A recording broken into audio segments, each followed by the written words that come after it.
Ma'am, kamusta po ang aming pinakamamahal na inyong ama, dating Pangulong Rodrigo Roa Duterte? Okay lang siya. Very good mood today.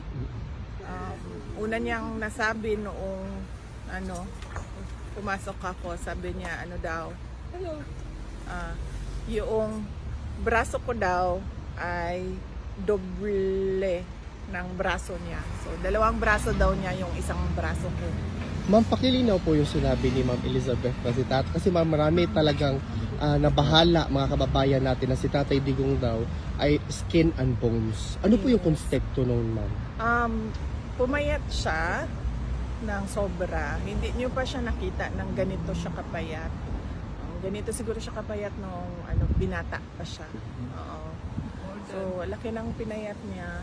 So, ito kung ito yung braso ko, doble ma. So, doble is kalahati nito. Kalahati na lang nito ang braso niya. Pero health-wise, ma'am, okay naman siya, ma'am? So far, wala man siyang, tinanong namin siya kung may mga complaints siya, wala naman siyang nararamdaman daw. So, okay naman siya. On that note, kasi wala din naman siya sa hospital part ng prison, nandun siya sa regular detention unit. Kasi lahat ng mga Pilipino, ma'am, talagang nagdadasal para sa speedy recovery ni PRRD kasi we are definitely more than willing to welcome him sa outside world.